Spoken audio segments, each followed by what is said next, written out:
कि माता अनसुईया ने डाल दियो पालना, तीनों देव झूल रहे बन कर के लालना।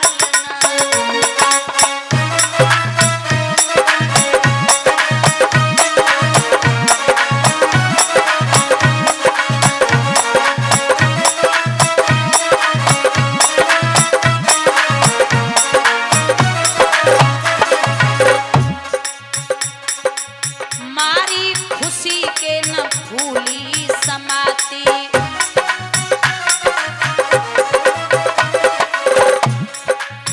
गोदी में ले लेके झूला झुलाती।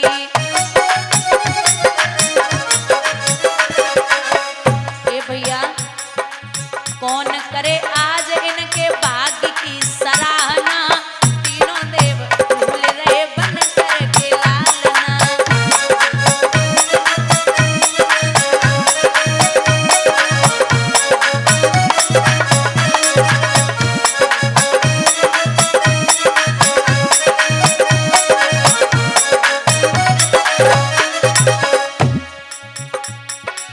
बीड़ा बजाते हुए नारद जी आए,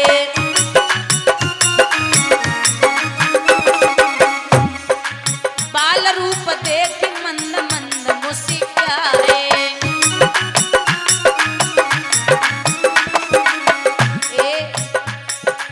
ऐसे फंसे जाल में वो पूछे कोई हाल ना, तीनों देव झूले रहे बन कर के लालना।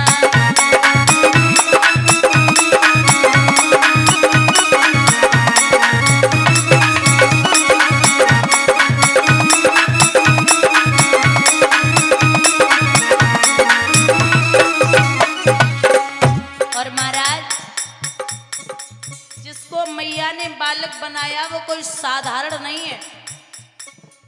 कोई गरुड़ पाल कोई सृष्टि रचैया,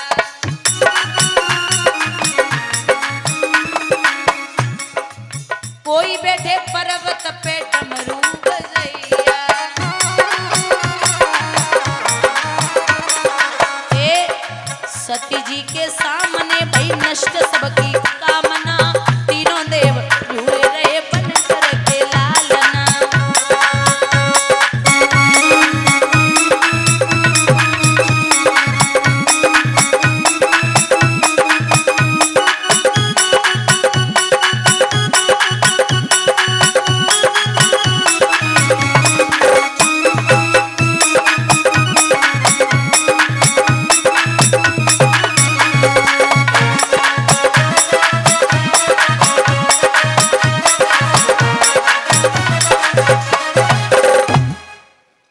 तीनों देवता पालने में पड़े हैं। देवियों को 1 महीना हो गया पति से नहीं मिली। बाबा नारद बोले कि अगर छुड़ाने जाना है ना तो जल्दी जाओ, तुम्हारी वजह से आज वो बालक बड़े पड़े हैं।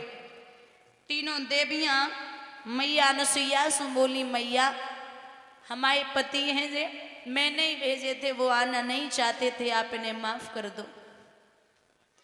मैया ने पुनः देवताओं को फिर से उसी रूप में वापस किया तो तीनों देवताओं के अंश से चंद्रमा, दत्तात्रेय और दुर्वासा 3 हुए। 6वां अवतार है भगवान का दत्तात्रेय का, 7वां अवतार है स्वयंभू मनु, 8वां अवतार है भगवान का ऋषभदेव जी का, 9वां अवतार है भगवान का पृथु का, जिनके नाम से ये पृथ्वी कहते हैं भूमि को, 10वां अवतार है मत्स्य अवतार, 11वां अवतार है कच्छप का जो भगवान ने समुद्र मंथन में लिया, 12वां अवतार है धन्वंतरी जी का, जो हम और आप औषधियां खाते हैं ये धन्वंतरी जी ने बनाई है, 13वां अवतार है मोहिनी रूप, 14वां अवतार है भगवान का नरसिंह का, 15वां अवतार है बावन भगवान, 16वां अवतार है परशुराम जी का, 17वां अवतार है वेद व्यास जी का, 18वां अवतार है राम जी का, 19वां अवतार है बलराम जी का,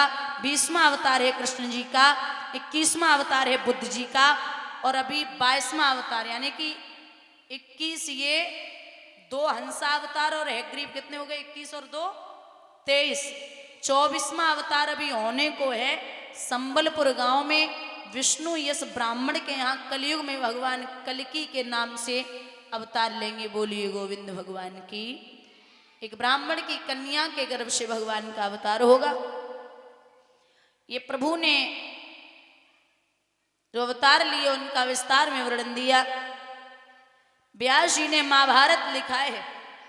हमारे बुजुर्ग बैठे हैं दादा, पहले के जमाने में एक जगह महाभारत हुआ था, लेकिन आज के जमाने में घर घर और गांव गांव में महाभारत है।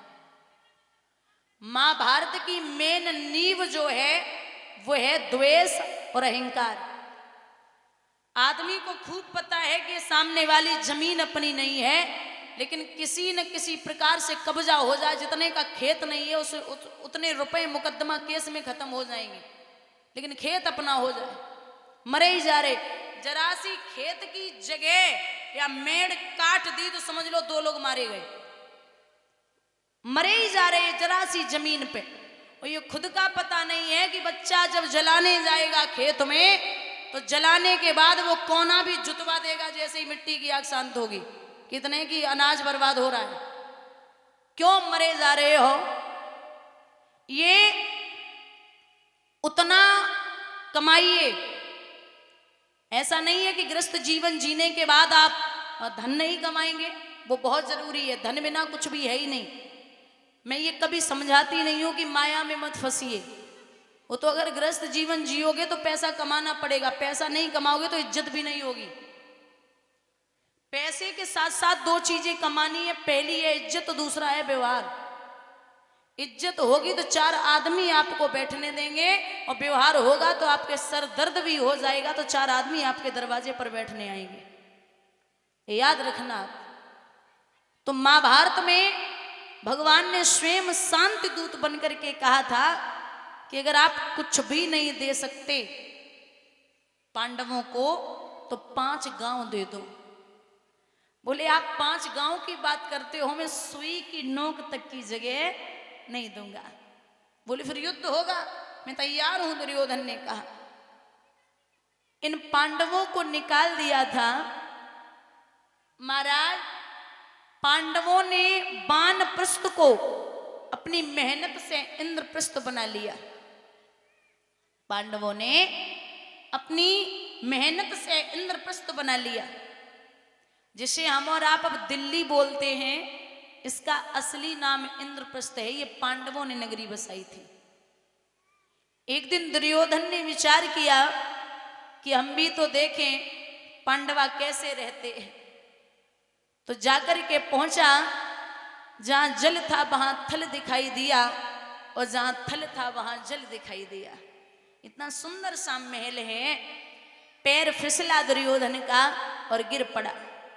जैसे ही गिरा तो द्रौपदी अटे पर खड़ी थी, ताली बजा के हंसी, अरे ओ दुर्योधन जी, हमें तो पता है कि अंधे के अंधे ही पैदा होते हैं। औरत की जबान अगर अच्छा बोले तब तक तो ठीक लगती है, अगर कड़वा बोल दे तो गोली की जरूरत नहीं पड़ती। एक भागवत का प्रमाण है, विश्वासम पात्रम न किमस्ते लोके नारी। विश्वासम पात्रम न किमस्ते लोके नारी। औरत पे विश्वास करो लेकिन अति विश्वास मत करो। अपनी पे तो कर लियो लेकिन पराई पे तो धोखे मत कर लियो। कुत्ते की मौत आती है तो वो गांव की तरफ भागता है, और आदमी की मौत आती है तो पराई स्त्री की तरफ भागता है। द्रौपदी के वचन दुर्योधन को चुभ गए। और मैं निवेदन करूंगी कि जहां 5-10 पुरुष आपस में बात कर रहे हों, वहां औरतों को बीच में बोलने की जरूरत नहीं है। और बुजुर्ग बैठे हमारे भैया लोग, अगर देवरानी जिठानी, सास बहू, ननद भाभी, देवर भाभी, पति पत्नी में लड़ाई हो जाए तो बीच में भाइयों भाइयों को नहीं लड़ना है। क्योंकि ये देवरानी जिठानी, सास बहू की लड़ाई ऐसी है, सुबह लड़ेंगे, शाम को इकट्ठी बैठ के भोजन करेंगे। इनकी कोई लड़ाई होती नहीं है। आप भाइयों भाइयों में अनमन हो जाएगी अगर जरा भी